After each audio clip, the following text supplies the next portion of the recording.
Hello Class 1, hope you have had a good break. Today I've got the tale of Mrs. Tiggy-Winkle.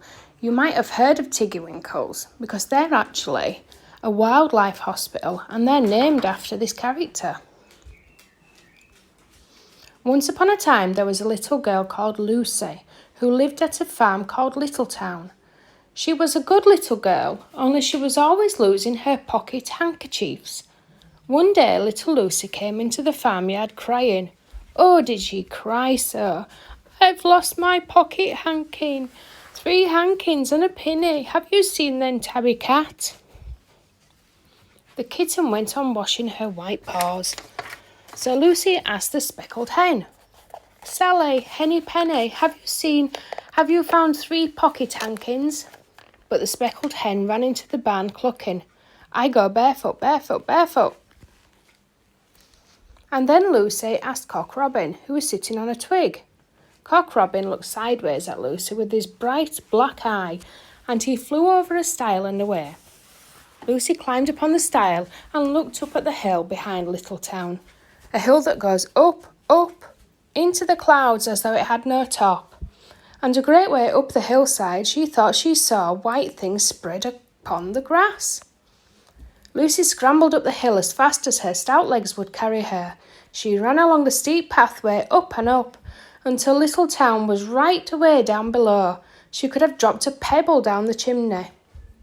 Presently, she came to a spring bubbling out from the hillside. Someone had stood a tin can upon a stone to catch the water, but the water was already running over, for the can was no bigger than an egg cup. And where the sand upon the path was wet, there were footprints of a very small person. Lucy ran on and on.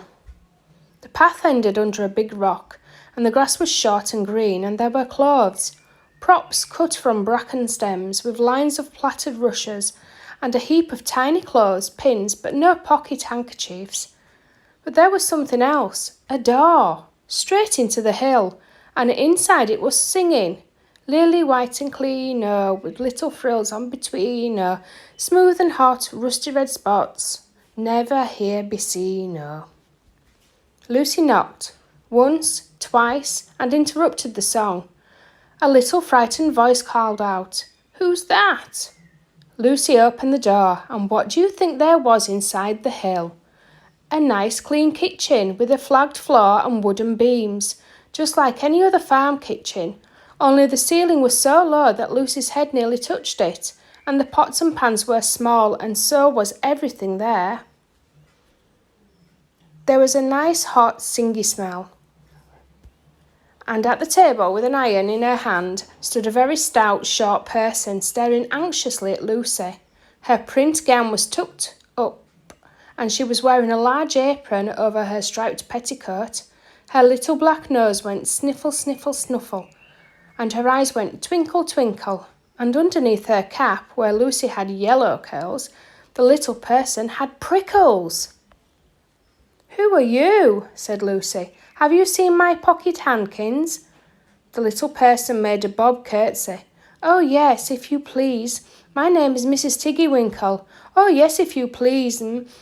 I'm an excellent clear starcher. And she took something out of the clothes basket and spread it on the ironing blanket. What's that thing? Said Lucy. That's not my pocket hankin. Oh, no, if you please, that's a little scarlet waistcoat belonging to Cock Robin. She ironed it and folded it and put it on one side. Then she took something else off a clothes horse. That isn't my pinny, said Lucy. Oh, no, if you please, that's a damask tablecloth belonging to Jenny Wren. Look how stained with currant wine. It's very bad to wash, said Mrs. Tiggy-Winkle. Mrs. Tiggy-Winkle's nose went sniffle, sniffle, snuffle, and her eyes went twinkle, twinkle, and she fetched another hot iron from the fire. There's one of my pocket hankins, cried Lucy, and there's my pinny. Mrs. Tiggy-Winkle ironed it and goffered it and shook out the frills.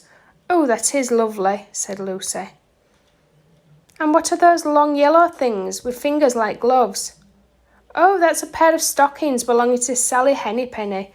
Look how she's worn the heels out with scratching the yard. She'll very soon go barefoot, said Mrs. Tiggy-Winkle. Why, there's another handkersniff. But it isn't mine, it's red. Oh no, if you please, that one belongs to Mrs. Rabbit, and it did so smell of onions. I've had to wash it separately. I can't get out the smell. There's another one of mine, said Lucy. What are those funny little white things? That's a pair of mittens belonging to the tabby kitten. I only have to iron them. She washes them herself. There's my last pocket hankin, said Lucy. And what are you dipping into the basin of starch? They're little dicky shirt fronts belonging to Tommy Titmouse. Most terrible particular, said Mrs. Tiggy-Winkle. Now I've finished my ironing, I'm going to air some clothes. What are those dear soft fluffy things? Said Lucy. Oh, those are the woolly coats belonging to the little lambs at Skeg Hill. Will their jackets take off? Asked Lucy. Oh, yes, if you please, Look at the sheep mark on the shoulder. There's one marked for the Gates Garth, and 3 that come from Littletown. They're always marked at washing, said Mrs. Tiggy-Winkle.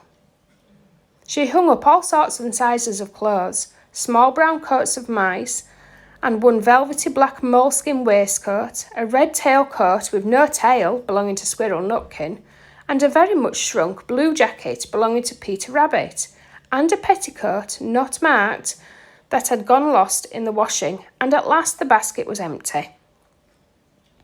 Then Mrs. Tiggy-Winkle made tea, a cup for herself and a cup for Lucy, and they sat before the fire on a bench and looked sideways at one another.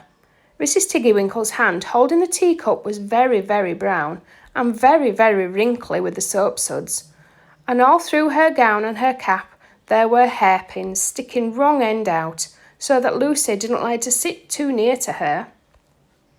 When they finished tea, they tied up the clothes in bundles, and Lucy's pocket handkerchiefs were folded up inside her clean pinny and fastened with a silver safety pin. Then they made up the fire with turf, and came out and locked the door and hid the key under the door-sill. Then away down the hill trotted Lucy and Mrs. Tiggy-Winkle with the bundles of clothes. All the way down the path little animals came out of the fern to meet them. The very first that they met were Peter Rabbit and Benjamin Bunny. And she gave them their nice clean clothes, and all the little animals and birds were very much obliged to dear Mrs. Tiggy-Winkle. So that at the bottom of the hill, when they came to the stile, there was nothing left to carry except Lucy's one little bundle. Lucy scrambled up the stile with the bundle in her hand, and then she turned to say good night and thank the washerwoman. But what a very odd thing! Mrs. Tiggy-Winkle had not waited either for thanks or for the washing bill. She was running up the hill, and where was her white frill cap and her shawl and her gown and her petticoat? And how small she had grown, and how brown, and covered with prickles! Why, Mrs. Tiggy-Winkle was nothing but a hedgehog. Now some people say that little Lucy had been asleep upon the stile, but then how could she have found 3 clean pocket hankins and a pinny pinned with a silver safety pin? And besides, I have seen that door in the back of the hill called Catbell's, and besides, I am very well acquainted with dear Mrs. Tiggy-Winkle. There, I hope you liked that. It looks like we've got a story about a cat tomorrow. Can't wait to read that one.